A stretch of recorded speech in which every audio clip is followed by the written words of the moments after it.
Hello everyone. So today we'll be starting with chapter 6, which is political parties. Let's see what are we going to study in this chapter. In this tour of democracy, uh, we have come across political parties several times. We've heard about role of political parties. We have heard MLA, MPs being part of a particular party. In class 9, we noticed the role of political parties in the rise of democracies, in the formation of constitutional design, in electoral politics, in the making and working of government. In this chapter, we've glanced at at political parties. So the import everything revolving till now we've heard that role of political parties in so many things. Now we will focus on political parties as vehicles of federal sharing of political power and as negotiators of social divisions in the arena of democratic politics.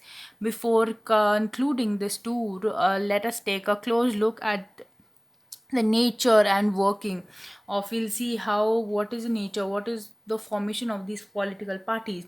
Especially in our country, we began by asking two common questions: why do we need political parties in the first place, and how many political parties are good for a democracy? Do we need one political party? Do we need 10? Do we need 1,000? Do we need 500? How many is sufficient for a democracy? In the light of these, we introduce you to national, and then we talk about national and regional political party. You'll see some parties which are dominant in all the states, whereas some you'll hear that some parties are only there in particular states and not all over India. We look at that. And then you look at what is wrong with political parties and what can be done and everything. Okay. So the last chapter that we were doing about popular struggle and movements, I do realize I have not done the exercise and everything. So I'll finish that. But I wanted to, start this, that today we're going to start, sorry, that today we're going to start with political parties. So yeah, but I know I we are supposed to do the exercise, and even this portion is left. So I'll just quickly finish it. The Green Belt movement has planted 30 million trees across Kenya. Its leader Wangari Maathai is very disappointed, with the response of government officials and politicians in the 1970s and 1980s. So I was encouraging farmers to plant trees on their land. I also discovered that the corrupt government agents were responsible for much of the deforestation by illegally selling off land and trees to the well-connected developers. In the early 1990s, the livelihood, the rights, and even the lives of many Kenyans in the Rift Valley were lost when elements of President Daniel, so we're talking about President Daniel, Arab Moi's government encouraged ethnic communities to attack one another over land. So what is the main, how did British rule India? The British government used the policy of divide and rule, and so did this president, Mr. Daniel Arab. He used ethnic communities against each other. Supporters of the ruling party got the land, while those in the pro democracy movement were displaced. This was one of the government's ways of retaining power, and that's how the main aim of them was to retain power with them. If communities are kept busy fighting over land, they would have less opportunities to demand democracy. So, if the aim, if they're already busy in fighting and everything, so of course you will not have time to, give attention to other important things, and that's what exactly they did. Okay. Uh, in the above passage, what relationship do you see between democracy and social movement? Should this movement respond to the government? So instead of fighting amongst each other, and they should come together, because if there will be no trees and no green belt, it is them who is going to be affected and not the government. So they should all should come together and in fact fight with the government regarding the policies, and their claims there because it's the people, common people whose livelihood, whose rights and lives are actually be going is going to be affected. So let's do the exercise. In what ways do pressure groups and movement exert influence? So we've discussed it a lot of times. You can again go back and read on the chapters. Describe the forms of relationship between pressures and political parties. A lot of times it can both be a positive and a negative impact, where describe the forms of relationship. So how this political party, pressure groups use political parties to get their main motive, whether you talk about trades union, whether you talk about associations and everything, lobbyists who try to get the so it can be uh, sometimes it can benefit only one section which is rich and powerful, but uh, there's others also. You should go back to the chapters and read. So these, I'm not discussing a lot of these questions because we've already dealt in depth. Jitna I have told you, there usse zyada you will not require. Okay, so it's not that I am missing out on something important or anything like that. Don't worry about that. I have covered everything important that you should need to know. Okay, and still if you have some doubt or anything like that, then you should please comment down or email me. I'll again explain it to you. Explain how the activities of pressure groups are useful in the functioning of the government.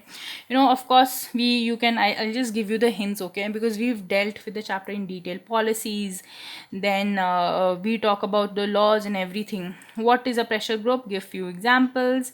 For example, lobbyists, traders union, and all these trade unions.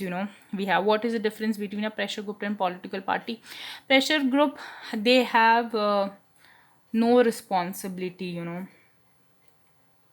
okay, whereas a political party is accountable because every 5 years they are going to be voted on the basis of their work.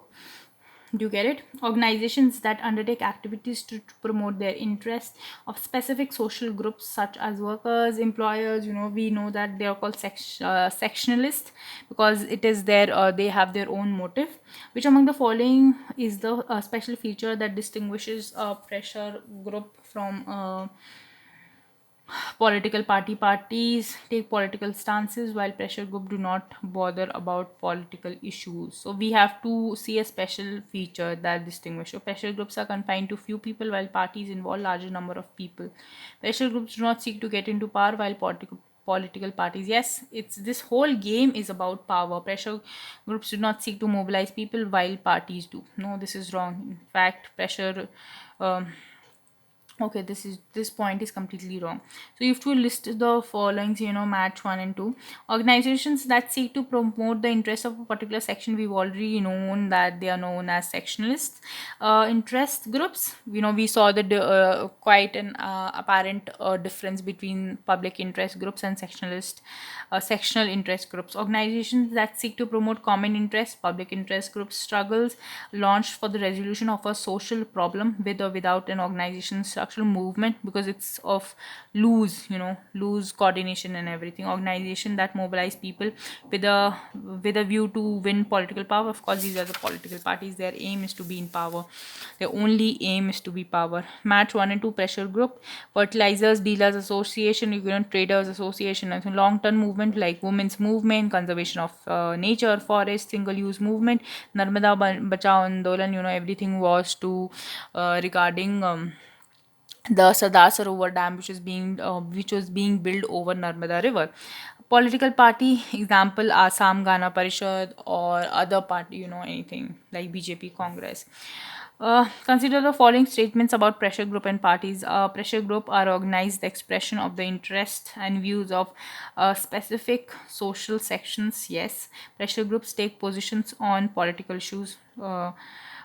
Not necessary sort of thing, that they which of the statements are correct that they have to take, but yeah, matlab, they might and they might not also. So it's a like may or may not be. So it's correct in a one way. All pressure groups are political parties. No, all pressure groups are not political party. They just have aim is to influence the government decision in making of some policy or law, and then they're gone. Mewat is one of the most backward areas in Haryana. Um, it used to be part of two districts, Gurgaon and Faridabad. Now Gurgaon is Gurugram. Okay, the name has been changed.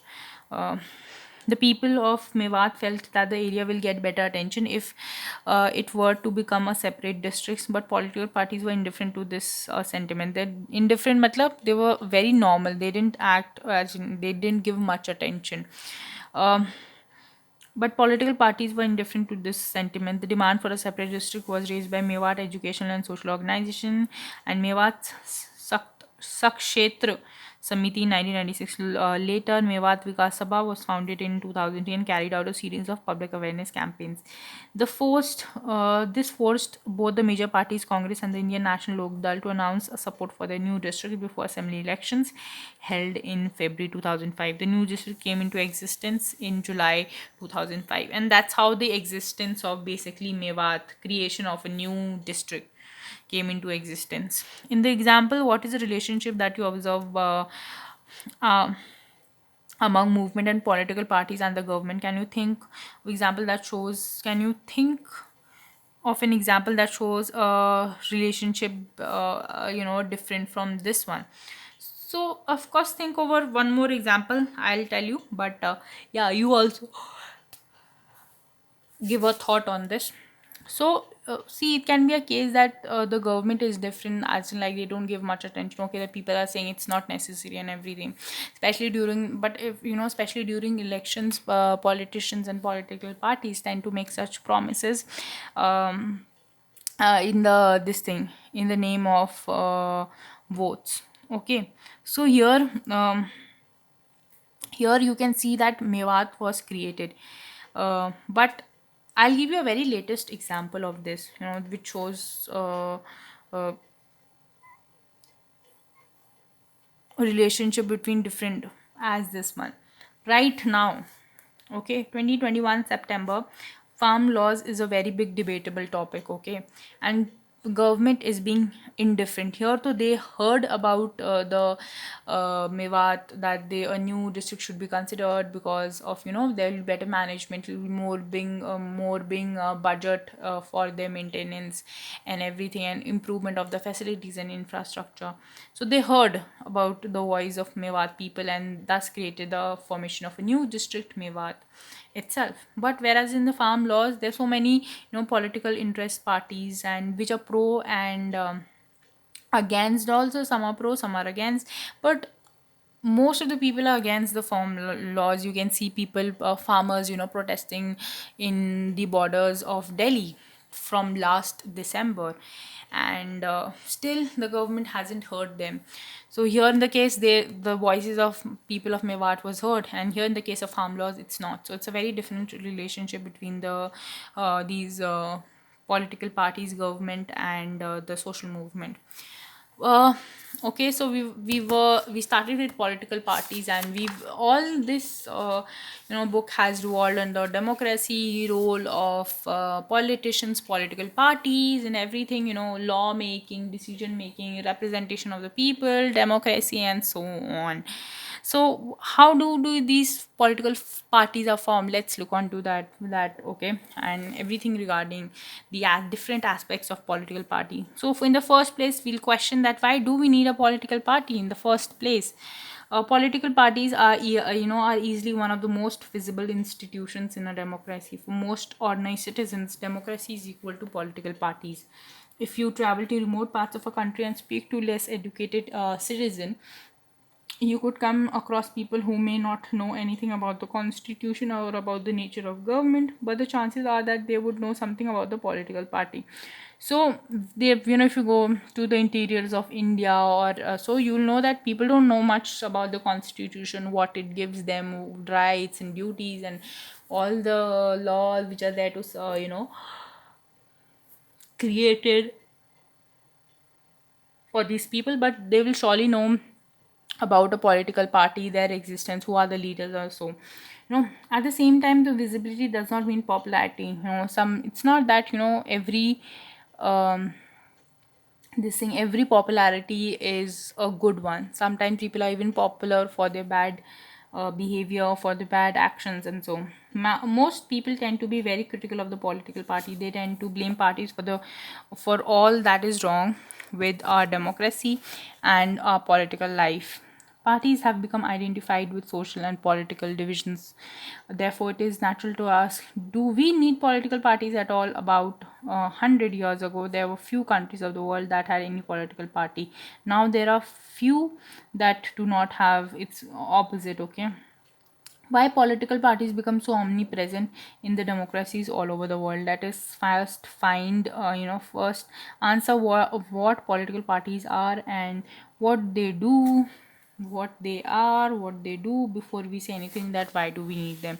So here, let's see. So you agree with me, political, parties are partial partisan and lead to partitions. Parties do not, parties do nothing but divide people. That this is their real function. So you're saying that, of course, we, especially election time, you'll see all the particle party leaders, political parties blaming each other and dividing people on the basis of social division, class division, religion, and so many other divisions. So if they do all these bad things, why do we need it? So, what is the meaning of political party? Basically, a political party is a group of people who come together to contest elections and hold power in the government. They come to contest elections and hold power in the government. They agree on some policies and programs for the society with a view to promote a collective good. So, their main aim is collective good. Since there can be different views on what is good for all, parties try to persuade people why the parties are better than another. They seek to implement these policies by winning popular support through elections. So, where do they get the support? Through elections. Thus, parties reflect fundamental political division in a society. Parties are part of a society and thus involve partisanship. Okay. Uh, thus, a party thus, a party is known by which part it stands for, which policies it supports, and whose interest it upholds. A political party has three components: its leaders, active members, and who are the followers. Who follow that political party. Okay. So, what is the meaning of partisan? It is a person who strongly committed to a party or a group or a faction. Partisanship is marked by a tendency to take a side and inability to take a balanced view on any issue. So they have a tendency, or they have more chances of falling towards one side. Okay, whether it's a party, group, or faction, and we are mostly not able to see a balanced view. Here are some of the sign symbols of party. Election Commission has officially banned wall writings by parties during election times. Most political parties argue was that the cheapest first way of their campaign. These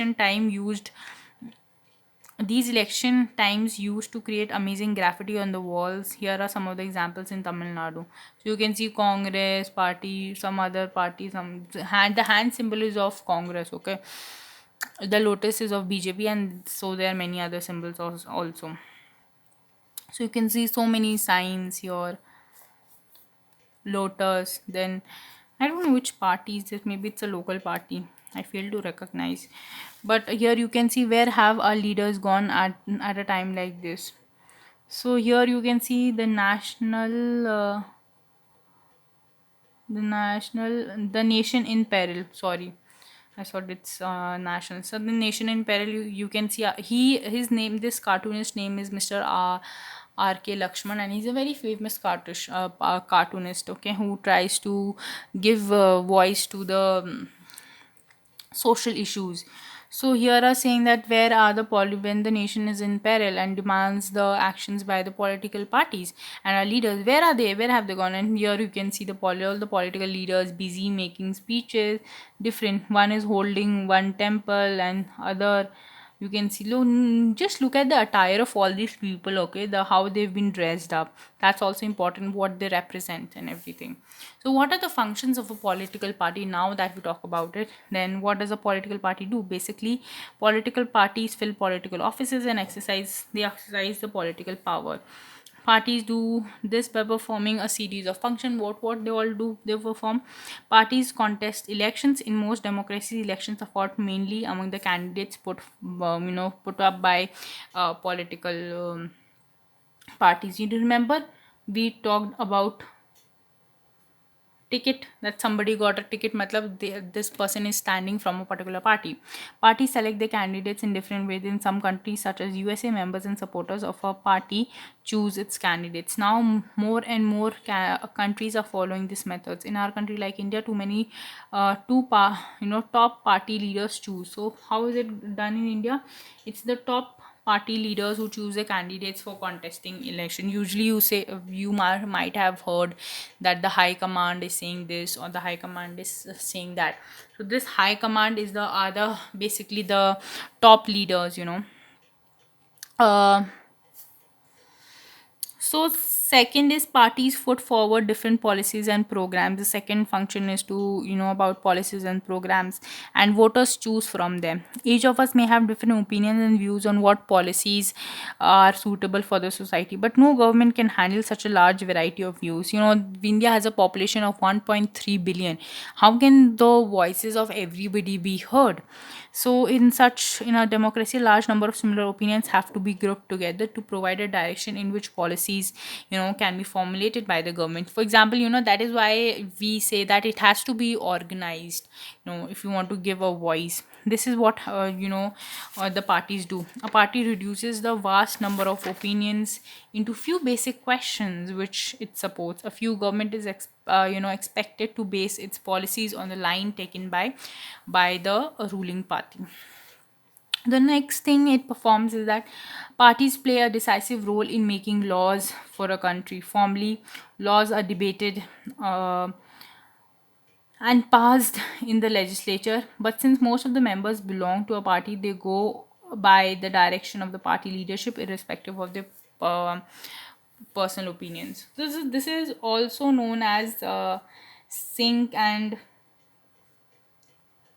swim together sink and swim together theory, that whatever the party leaders are saying, that the other members also have to stick to it, whether they have their own opinion different from that.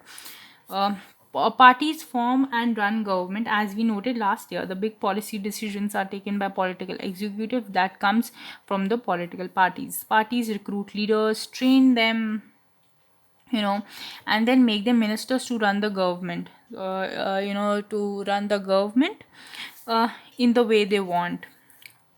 The fifth function that the political parties perform is that those parties that lose in the election play the role of opposition to the parties in power by voicing different opinions. So, what is it? That's the role of the party who did not win the majority votes, but they were like second in position to the winning party. So, their role is the opposition to voice different opinions and criticize the government, for its failures and wrong policies. The opposition party always keeps the government on their toes. That's the main important function of the opposition parties also mobilize opposition to the government. Parties shape public opinion. They raise and highlight issues. Parties have lakhs of members and activities spread all over the country. Many of the pressure groups are the extension. We've already studied about this extension, or the student wing also. For example, the Akhil Bharatiya Vidya Parishad, which is an extension student wing of the Bharatiya Janata Party. Political parties different among different sections of society. Parties sometimes also launch movements for the resolution of problems faced by people. You'll also see many parties fighting for an issue. you know for example, recently the special status of Jammu and Kashmir was taken away. So now all the opposition parties of Jammu and Kashmir, they have come together. They say that they want the status of the state to be given back to Jammu and Kashmir. Jammu Kashmir is now presently on September 2021. It's a union territory of India and not a state anymore.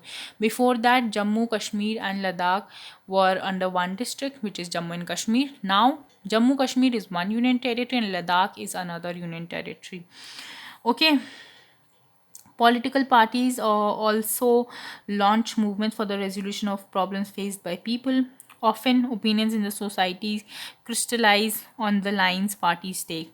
Parties provide people access to government and machinery and welfare schemes implemented by governments. For an ordinary citizen, it is easy to approach a local party leader than a government officer. So, for a ordinary citizen, it is easier to approach a local party leader because they're more accessible, and everything. Because rather than a government officer, this is why they feel close to the parties even when they do not fully trust them. Whoever is more accessible to you or hears you out, of course, you're going to feel that maybe this person can solve your problem rather than somebody who's not accessible to you and you don't know that person, even if by you don't know them by name and you don't have any approach to reach that person. That is why they feel close to political parties even when they do not fully trust them. Parties have to be responsive to people's needs and demands. Otherwise, people can reject those parties in the next election. If you don't listen to the needs of the people, next election, tata, bye bye, 5 years. After 5 years, you're gone. Okay, granted that we cannot live without political parties, but tell me, on what grounds do people support a political party? So, supporting a political party, is a big game. It is not dependent on only one factor, that why certain people will support certain political parties while others will not support A, when support B, and while somebody will not support B, will support A. Who is a ruling party? Political party that runs the government is a ruling party. For example, today at the national government we have BJP, who's running the government and is known as the government of India. So let's talk about the necessities. The list of functions in a sense answers the question asked above. We need political parties because they perform all these functions. All the functions from seven functions that we've listed out are performed by these political parties, whether it's the role of opposition or the role of the majority party, in policy making or programs, schemes. But we still need to ask why modern democracies cannot exist without political parties. We cannot understand the necessities political parties, the necessity of political parties by imagining a situation without parties. Every candidate in an election will be independent, so no one will be able to make any promises to the people about any major policy. So why we need it. So if all are independent, okay, and they don't have a political one common this thing under a blanket, they are not under one blanket, one common flag. For example, flag here, by flag here I mean a political party. Okay, then how are they going to make claims or promise people that after, if I get elected, I'm going to do this for you, I'm going to do that? It's very difficult, because if everybody is going to make some claim or the other and all are running in an independent way, then how will you make the other representatives also do what you want? It will be very difficult. Whereas if you belong to the same party, it will be much more easier to convince them about a policy or program of the promise you made before the election. The government may be formed, but its unity will remain ever uncertain. Elected representatives will be accountable to their constituency for what they do in the locality, but no one will ever be responsible for how the country will be run. So these representatives are responsible for their constituency, but no one will be responsible for how the country will be run. So who's going to take care of the country? If everybody is just bothered about getting funds, cleaning their or managing their own constituency, who's going to look about after the country? We can also think. So this is a very important point. One is the candidate one, second is the who's going to look about the country. We can also think about it by looking at a non-party based election to the panchayat in many states. Although the parties do not contest formally, it is generally noticed that the villages get split into more than one faction, each which puts up a panel of its candidates. This is exactly what the party does. Uh, that is the reason we find political parties in almost all countries of the world, whether these countries are big or small, old or new, developed or developing. Okay, so even in panchayat, if you think they are running independent, no, they have a backhand support of the political parties. The rise of political parties is directly linked to the emergence of representative democracy. So this all political party, comes from the idea of representative democracy. As we've seen, large societies need representative democracies. As societies become large and complex, they also need some. So this is the third point.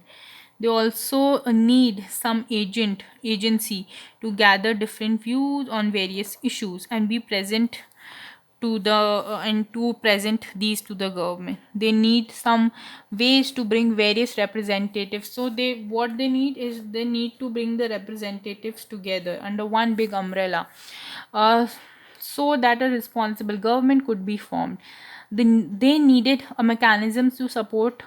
They need a mechanism how they can support and restrain the government, make policies, justify or oppose them. Maybe political parties fulfill the needs that every representative government has. So the needs are fulfilled by through political parties. We can say that parties are necessary condition for a democracy, and that is why we say that we need it, because we need to support the and restrain government, form something. Otherwise, if everybody is independent, they're not under some sort of umbrella, how are you going to make policies? How are you going to convince other people? If everybody just is busy in convincing people and everything, no result will be there. It's all about the output and outcome. Okay, so here you can categorize these photographs by the functions of political parties they illustrate. Find one photographs or news clipping from your own area for each of these functions listed above. Activists of the BJP Mahila Morcha demonstrate against hike in prices of onions and LPG in Vishakhapatnam. Vishakhapatnam is in Andhra Pradesh. I'll just write it. Okay.